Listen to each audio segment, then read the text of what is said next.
ഓം സർവം ശ്രീകൃഷ്ണാർപ്പണമസ്തു. ശ്രീമദ് ഭാഗവത ജ്ഞാനയജ്ഞം കൃഷ്ണഭക്തരായ ഏവർക്കും ഈ ഉദ്യമത്തിലേക്ക് സ്വാഗതം. ശ്രീമദ് ഭാഗവതം മൂലഗ്രന്ഥത്തെയും കിളിപ്പാട്ടിനെയും താരതമ്യം ചെയ്ത് ഉള്ള ഒരു പഠനമാണ്. അതിൽ 7 ശ്ലോകങ്ങൾ നമ്മൾ കേട്ടുകഴിഞ്ഞു. അതിന്റെ അർത്ഥം മനസ്സിലാക്കി.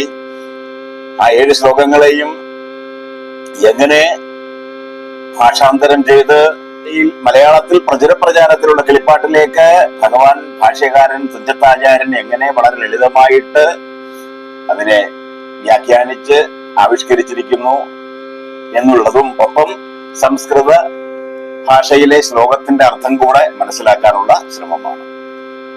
അപ്പൊ ശ്രീ പരീക്ഷിത് രാജാവ് ചോദിക്കുകയാണ് ശ്രീശുക ബ്രഹ്മക്ഷോട്. 8ാമത്തെ ശ്ലോകമാണ് അടുത്തത്. രോഹിണ്യാതനയാ പ്രോക്താ രാമാ സംഘർഷണത്വയാ ദേവക്യാ ഗർഭസംബന്ധഃ കുതോ ദേഹാന്തരം വിനാ. രോഹിണ്യാതനയഃ പ്രോക്താ രോഹിണ്യാതനയഃ പ്രോക്തോ രാമഃ സംഘർഷണത്വയാ ദേവക്യാ ഗർഭസംബന്ധഃ കുതോ ദേഹാന്തരം വിനാ.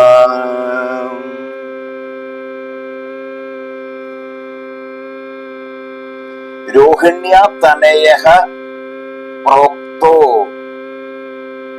രാമഃ സംഘർഷണഃ ത്വയാ. സംഘർഷണഃ സംഘർഷണമൂർത്തിയായ രാമഃ ബലരാമൻ.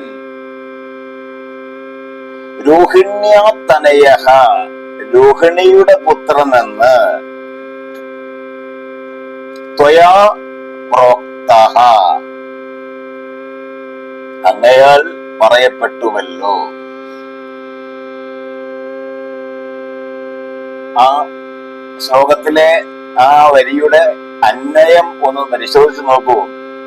സംഘർഷണഃ രാമഃ രോഹിണ്യാതനയഃ ത്വയാ പ്രോക്ത ആണ്. രോഹിണ്യാതനയഃ പ്രോക്ത രാമഃ സംഘർഷണത്വയാ ദേവക്യാ ഗർഭസംബന്ധഃ കുതോ ദേഹാന്തരം വിനാ. ദേഹാന്തരം വിന അന്യദേഹ സ്വീകാരം കൂടാതെ ദേവകിയുടെ ഗർഭസംബന്ധ ഗർഭത്തോടുള്ള സംബന്ധം കുതഃ എങ്ങനെ സംഭവിച്ചു? രോഹിണിയുടെ പുത്രനാണ് ബലരാമൻ എന്ന് പറയുന്നു. എന്നാൽ ദേവകിയുടെ ഗർഭവുമായിട്ട് അതിന് എങ്ങനെയാണ് ബന്ധമുണ്ടായത് എന്ന ഒരു സംശയം എല്ലാവർക്കും ഉള്ളതുപോലെ തന്നെ പരീക്ഷിത് രാജാവിനുണ്ടായി. പരീക്ഷിത് രാജാവ് ശ്രീശുക ബ്രഹ്മർഷിയോട് പറയുകയാണ്, ആത്മജ്ഞാനിയായ വിദ്വാനെ, ഭഗവാനെ, എല്ലാം അറിയുന്ന മനുഷ്യ, അല്ലയോ മഹാത്മാവേ, അങ്ങ് പറഞ്ഞല്ലോ സംഘർഷണഃ രാമഃ രോഹിണ്യാതനയഃ. സംഘർഷണനായ ബലരാമൻ രോഹിണിയുടെ പുത്രനാണെന്ന് ത്വയാ പ്രോക്ത അങ്ങ് പറഞ്ഞല്ലോ. ദേഹാന്തരം വിന അത് അന്യദേഹം സ്വീകരിക്കാതെ, അന്യദേഹത്തോടു കൂടാതെ ദേവക്യാ ഗർഭസംബന്ധഃ ദേവകിയുടെ ഗർഭത്തോടുള്ള സംബന്ധം എങ്ങനെ ഉണ്ടായി? ദേവകിയുടെ ഗർഭവുമായിട്ടും ബലരാമന് ബന്ധമുണ്ട് എന്നുള്ള ആ കഥയെ സൂചിപ്പിച്ചുകൊണ്ടാണ് അതെങ്ങനെ സംഭവിച്ചു എന്ന് അറിയുവാനുള്ള ആഗ്രഹം കൊണ്ട് ഉള്ള ഒരു ചോദ്യമാണ് ഈ 8ാമത്തെ ശ്ലോകത്തിൽ. രോഹിണ്യാതനയഃ പ്രോക്താ രാമഃ സംഘർഷണത്വയാ ദേവക്യാ ഗർഭസംബന്ധഃ കുതോ ദേഹാന്തരം വിനാ. സംഘർഷണഃ രാമഃ രോഹിണ്യാതനയഃ ത്വയാ പ്രോക്താ ദേഹാന്തരം വിനാ ദേവക്യാ ഗർഭസംബന്ധഃ കുതഃ. സംഘർഷണമൂർത്തിയായ ബലരാമൻ രോഹിണിയുടെ പുത്രൻ എന്ന് അങ്ങയാൽ പറയപ്പെട്ടുവല്ലോ.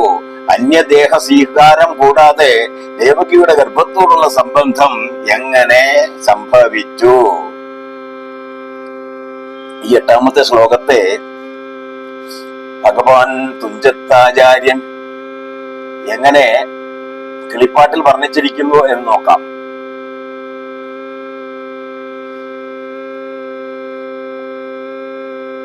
കണ്ടിക്കാർ കുഴലാളാം ദേവകതനുജയിൽ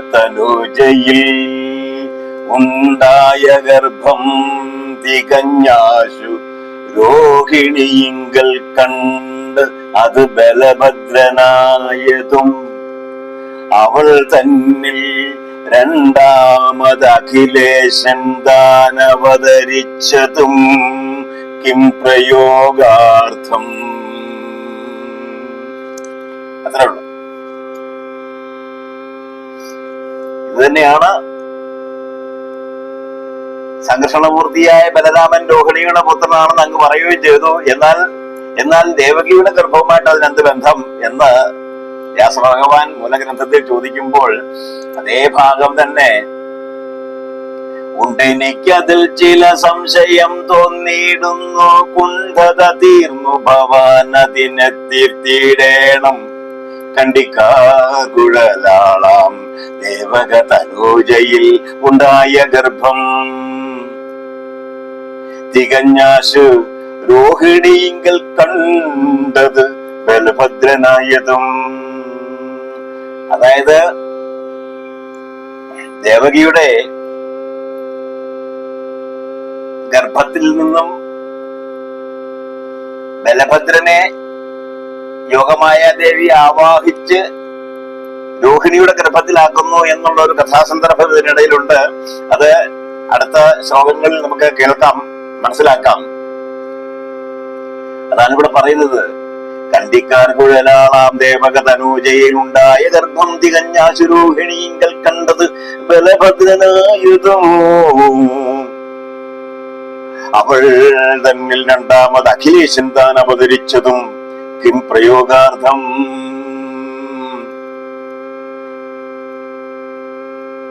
ഏഴാമത്തെ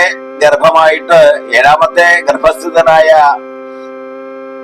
സംഘർഷണമൂർത്തി ആദിശേഷന്റെ അവതാരമായ സംഘർഷണമൂർത്തിയെ, ആ ഗർഭത്തെ യോഗമായാദേവി ഭഗവാന്റെ നിർദ്ദേശപ്രകാരം തന്നെ ആവാഹിച്ച് രോഹിണി ദേവിയുടെ ഗർഭത്തിലേക്ക് ആക്കുന്നു.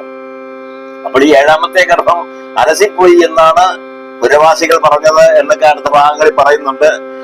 എന്തായാലും ആ ഭാഗമൊക്കെ നമുക്ക് കേൾക്കാം. ശേഷഭാഗം അടുത്തതിൽ.